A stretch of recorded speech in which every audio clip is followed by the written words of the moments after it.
Doesn't it just bother you when one of your nails is just not there? Listen to this.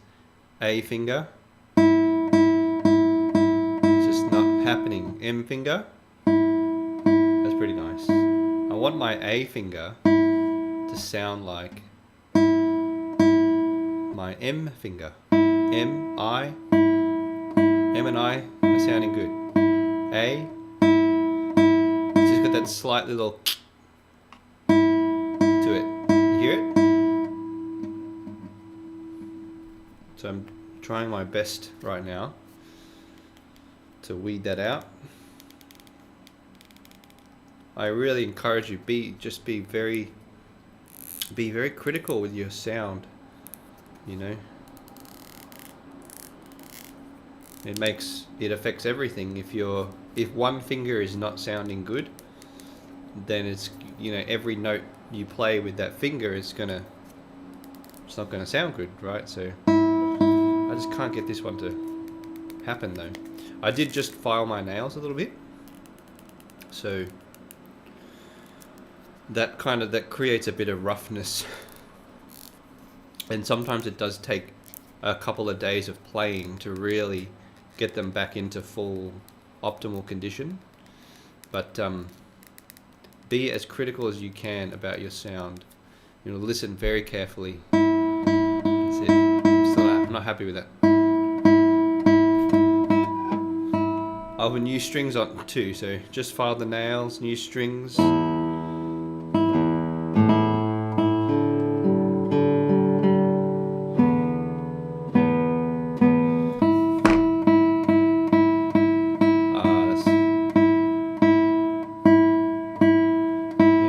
Don't be afraid to spend a couple of minutes just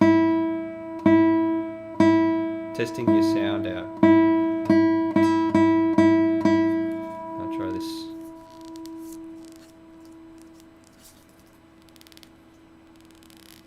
Sometimes you got to get the top of the nails, especially after filing them. There might be some roughness on the tops of the nails. Let's see if this does the trick. So what I'm doing now is I'm filing over the top of the nail, my A finger nail. Right. Yeah, a bit better.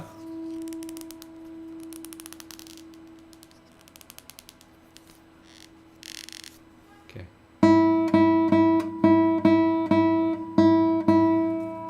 Alright, I think that's the best I'm gonna get right now. Okay. Well, I'm going to do a 30-minute technical workout here.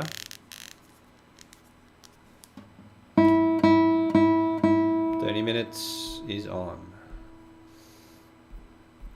I'm going to start with Segovia scales. Then I'm going to go to Arpeggios, and then I'm going to do a couple of studies. These materials can be found on CCG, if you're a member of CCG. I just posted the materials. So you can use, these are, you know, the very things. I should put them up on the screen here for you. Just gotta, I don't usually read the scales, but so I'll put them up on the screen and you can have a look. And I'll share something with you that I think is quite important when it comes to learning scales, especially like from scratch. Let me see here. I have to change book.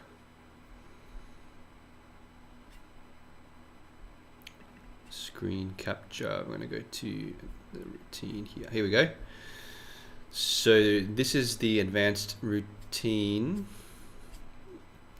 It's got a 3-month kind of plan you can follow. So, I mean, you can take it longer than a month if you need to. But month 1, we've got Segovia scales, got some recommended ways to practice them, and then Villalobos Etudes 1 and 2. This is like my absolute go-to warm-up routine. If I need to warm up quick and sharp, and like I just need to be as fully warmed up as possible, as quickly as possible, That's what I'd go for. But there are other things in this book too. We've got some chord progressions in all keys and some great studies by Carulli. We'll have to do this another time. And then we've got interval, scales like this kind of, that kind of thing, and some saw studies. Okay, so that's there. So one thing I recommend you do with scales is use burst rhythms, which I will do today. So instead of just playing them like with one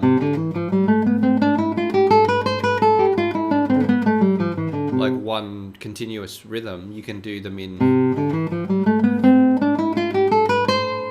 that's the first rhythm there, then the second one, and then the third one, and the fourth one. Okay, then you can try some different right hand fingerings. So there's the standard ones using I, M and A, and then there's non-standard ones including the thumb and the pinky. Okay, so this is what the scales look like. So Segovia's scales give you the string and the finger. So what I'll ask you the question, what's missing? And the missing, piece of information is super important whenever you learn anything on the guitar. Super important. What is missing? What is missing from that?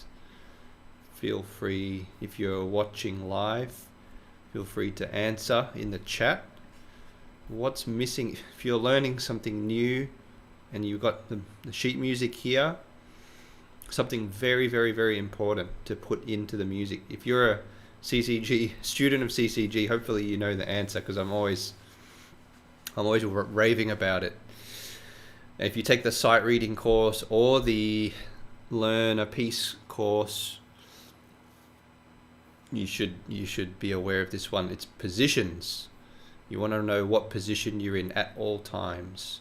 And so what I'd recommend you do if you're learning these scales, you've got the string number, you've got the finger number, but put the position into. Okay, so like C major, I'll just do one scale to go through. So C major, we start with C on the 3rd fret with our 2nd finger. So we're in the 2nd position until there. So I would go to the effort of actually marking it in the score. Put it in the score. Don't just try to remember. Really put it in the score. Up to the B, and then where do we go? We go to the 5th position. 5th position up until this C there, and then we go back to the 2nd position. So that's not too bad.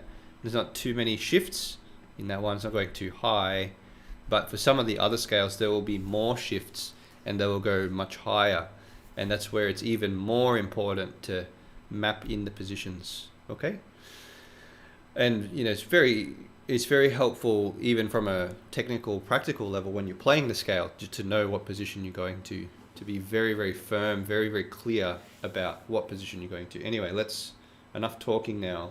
So let's get into it. I'm going to do those rhythms, these burst rhythms here. I want to get warmed up quick here. So it's 140. Okay, so I'm doing 140, but with this burst rhythm. If I played 140, kind of hard to. I can do it. I can kind of keep up, but it's not as easy as doing this burst here. So I'm going to do C major.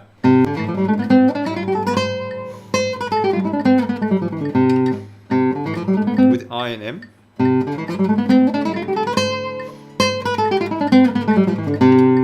Kind of doing a light rest stroke, I would say. It's not like a full rest stroke like that. It's kind of a rest stroke where the fingers are coming off the strings very quick.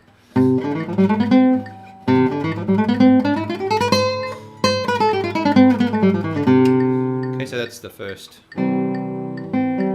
Tuning's all over the place because they're new strings. And then we get A minor next. Now This is a different fingering to what I normally do. So I like to start in the 5th position.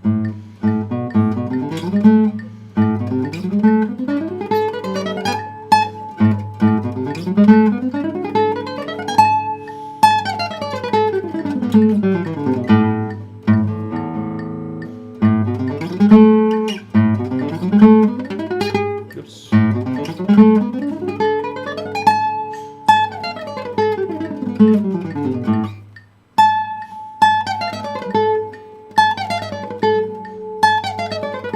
Another good thing to do with scales is to break them into small chunks. So right now I'm just focusing on this little chunk here. Yeah.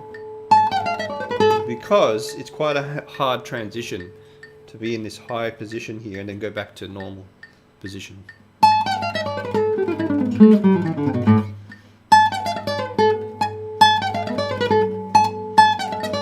Hey.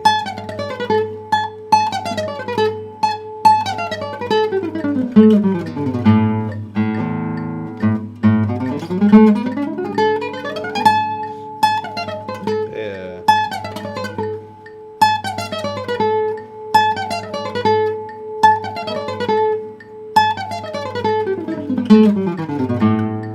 Might slow down a little bit, 130.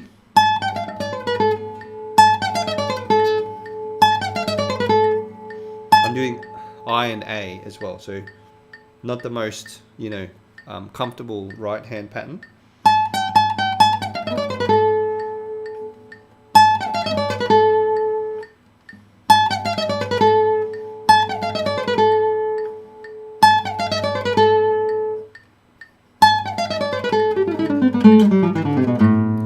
I hope you heard how I managed to improve that. Right, started to get more and more comfortable.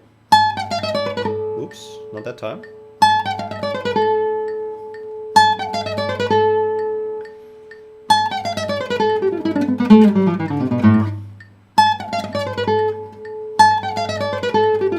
I might slow it down a little bit more. 120.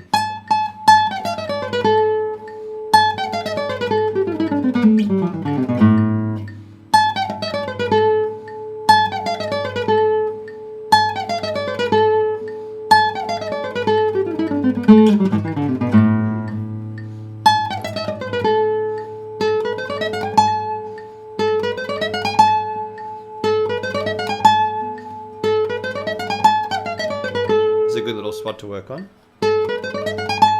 Watch my posture too. I think I'm leaning in too much. I'm gonna bring the guitar to me more.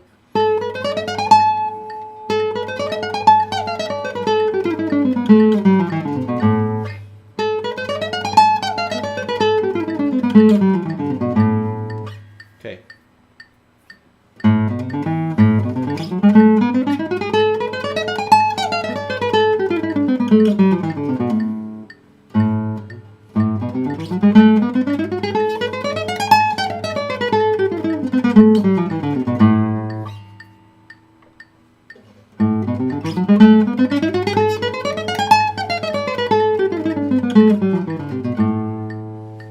Sometimes it's nice to just soften the volume a little bit, not put too much energy in.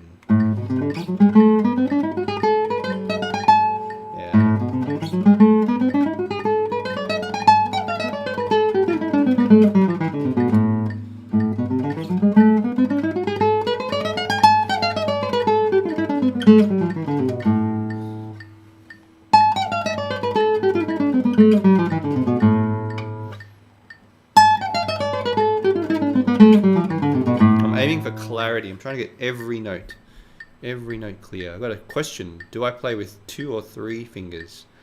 So right now I'm doing 2. I do occasionally use 3. Sometimes it might be like A-M-I, or sometimes it might be P-M-I. So, and that could be if you're doing triplets.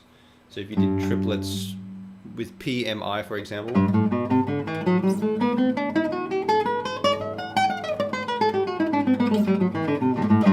Something like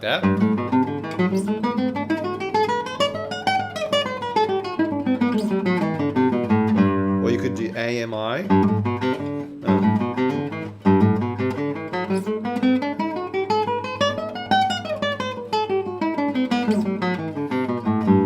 Good exercise to do. Thanks for mentioning it. Yeah. So you could do that. Also, you could repeat notes too. So if you do the same thing but repeating the notes.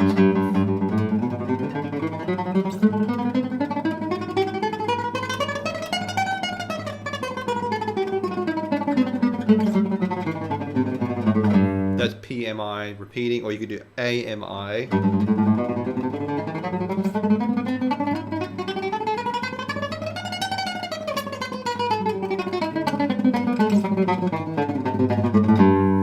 Yeah, so hey, that's good. Thank you for mentioning that. Let me know if you've got any other questions. This guitar's a bit flat right now. New strings. Well, maybe I'll change track, huh? It looks like I've been influenced by this question. I kind of like that, doing that triplet thing. So I just did G major. I'm going to do E minor. 130. PMI.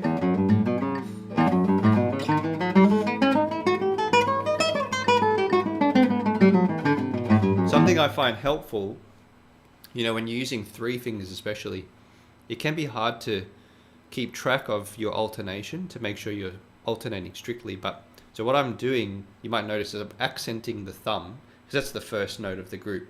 I'm accenting the thumb quite a lot.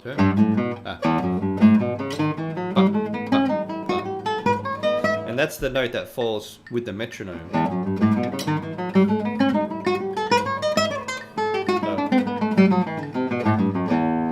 So if I keep track of that, I'm pretty sure that the others, you know, will be in the right place as well.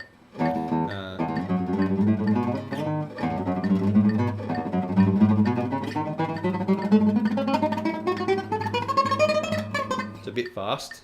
Go to 110.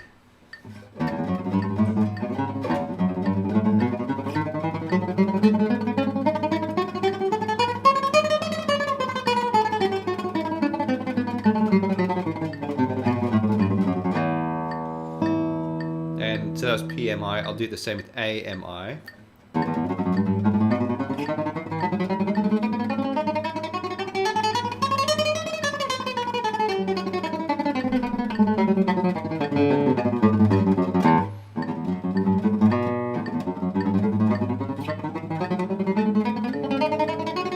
With this one, it's quite challenging to change strings. So what I'm trying to do, hopefully you can see this in this camera. I'm not sure if it's quite close enough, but if I slow it down, what I'm trying to do is get that A finger onto the next string a little bit early. That. No. No. Okay.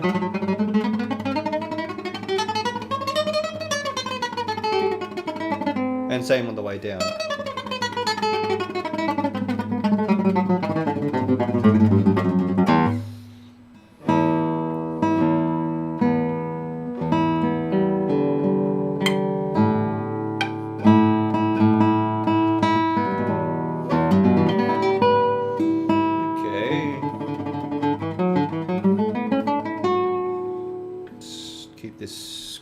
So yeah, I'm up to D major now, which is G major's there, E minor, D major. So it goes around the circle of fifths. I'll speed that up a bit.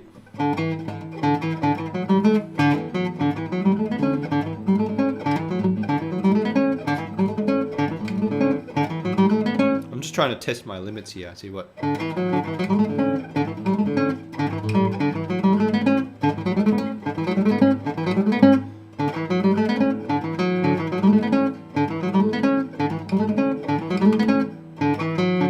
That's tricky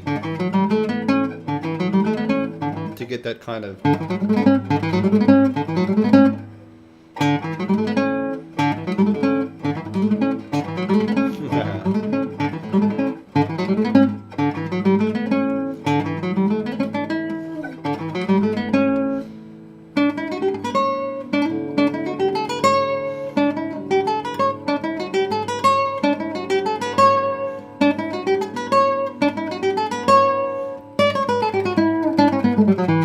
Now I'll go back to the bursts now.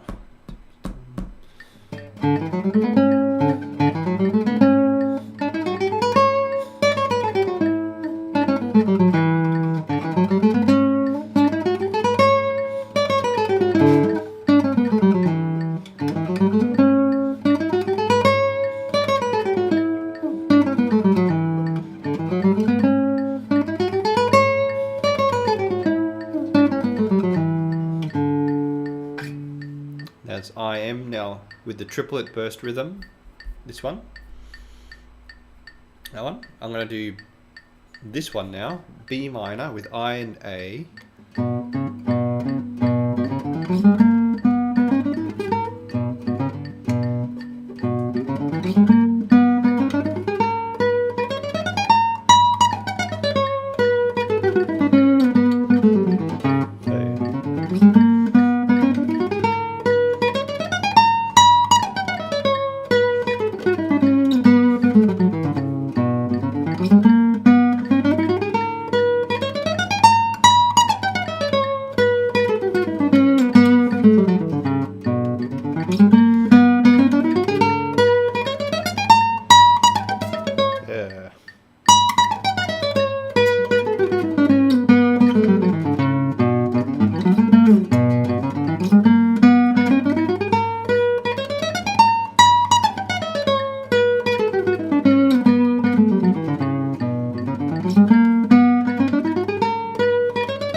Okay, M and A major. Go back to this one.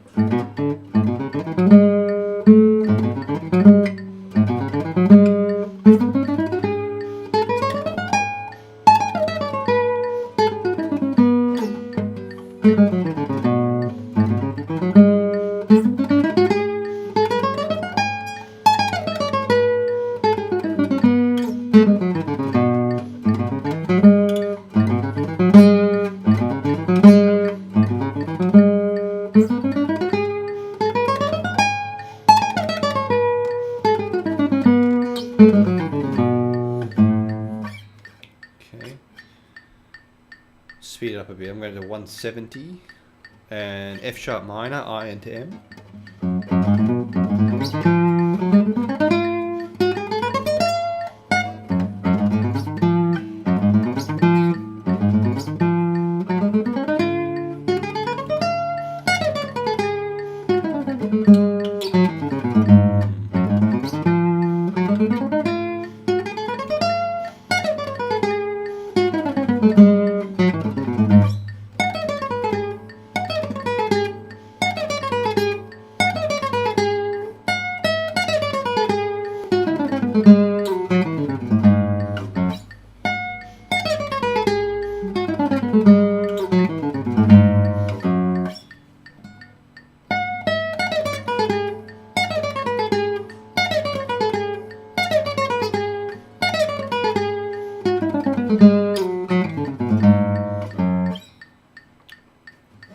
E major, A and I.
So sometimes I like to extend the burst range, so make it a bit longer. Just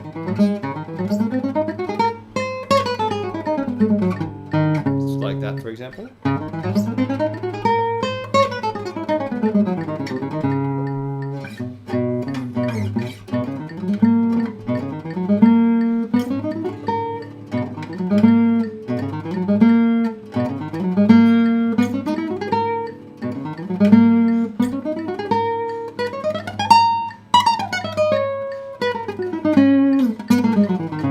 That's with M and A.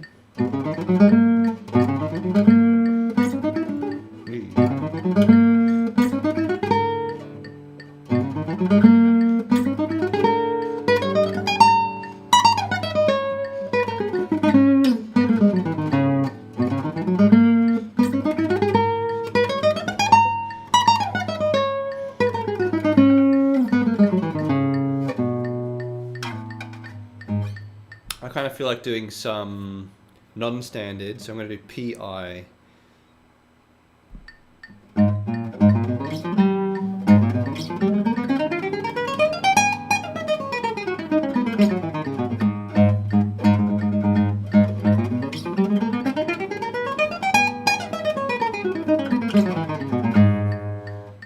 PM.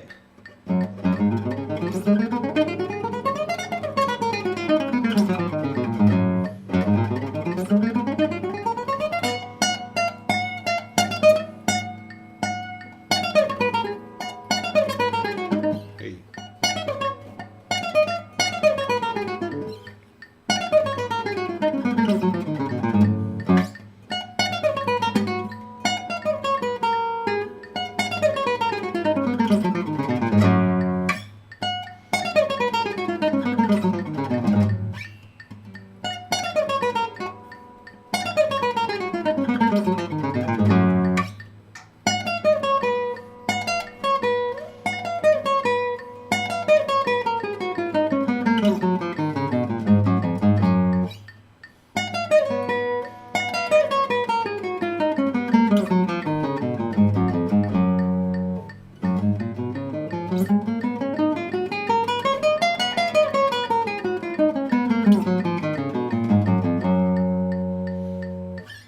Time is flying here.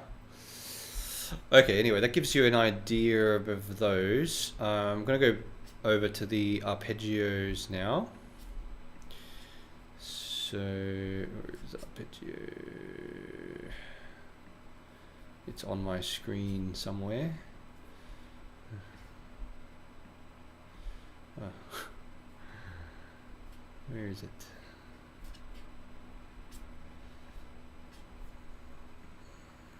There we go. Okay. So we've looked at a little bit of Pratton, a little bit of Mertz, and we looked at all of Kirkman. Now we're going to look at Carulli. So Carulli wrote some arpeggios that focus on arpeggio patterns that suit different, speeds. So at a slow pace,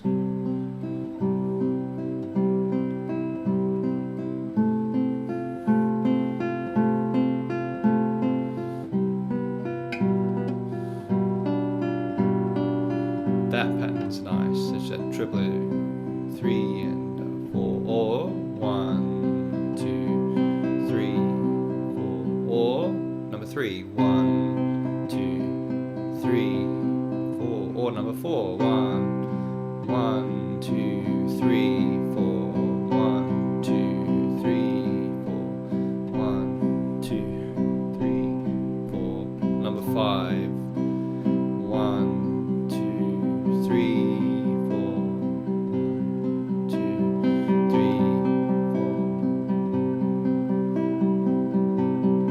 4. You could apply them to any chord progression. You could apply them to this chord progression from Kirkman, or like what Giuliani does, just from C to G7, or come up with your own, or Villa-Lobos Etude 1.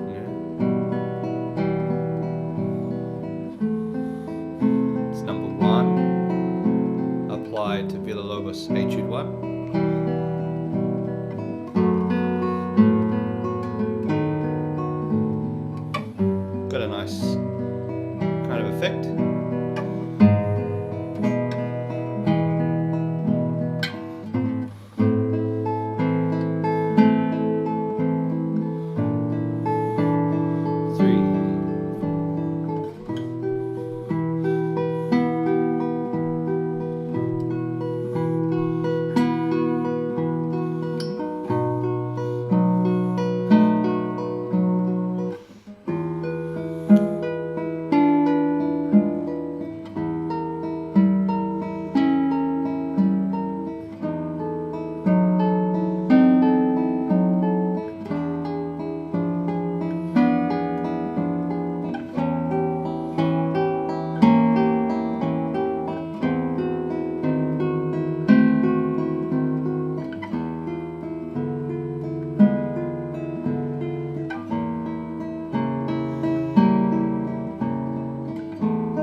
Yeah, what's this called?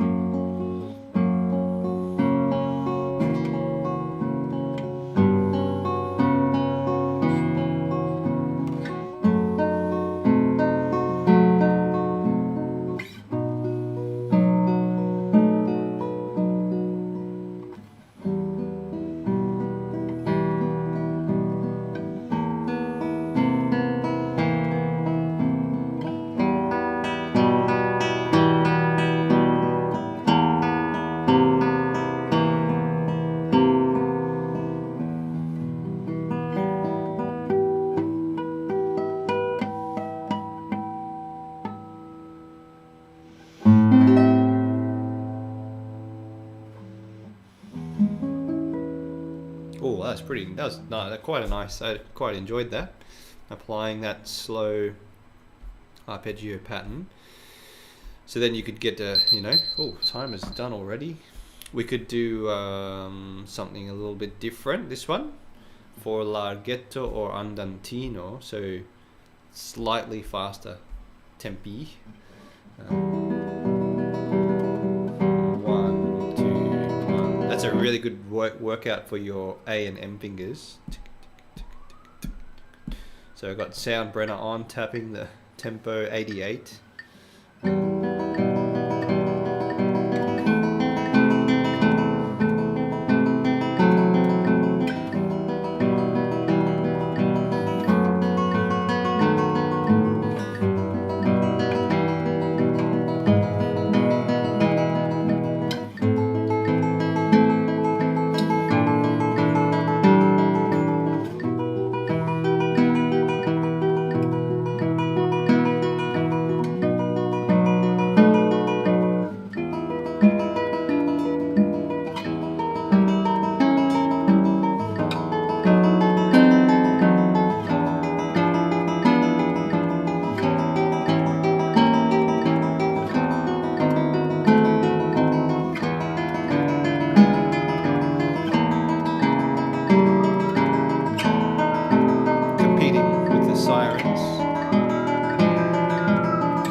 That's really nice too. Number 6 with Villalobos 1. So andanto con moto with motion or moderato. So again, a little bit faster. So what have we got? Do that, or you could do something else. What else? What's a more varied one? Let's see.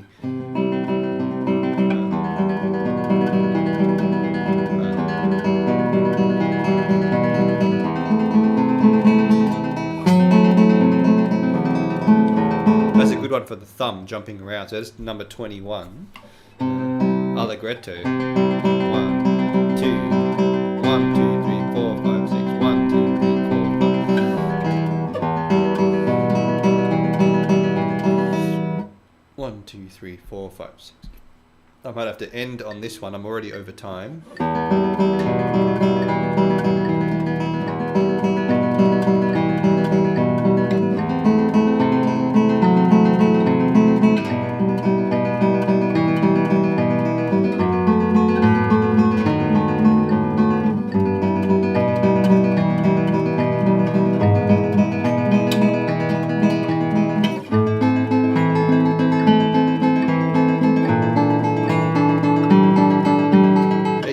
Got to really keep your concentration with this one.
Well, I guess that's it. Thanks for the comments there.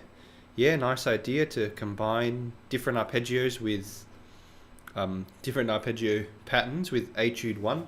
Etude 1's great because Villa-Lobos Etude 1 because it uses chords that use all 6 strings. So you probably can apply any arpeggio pattern to it because you're playing all 6 strings. So if the arpeggio pattern uses all 6, then you can do that. If it uses 3 strings or 4 or 5, you can apply it to this chord progression. So it's pretty neat for that reason. Keeps you on your toes, keeps you thinking as well. You're not just on, autopilot with the...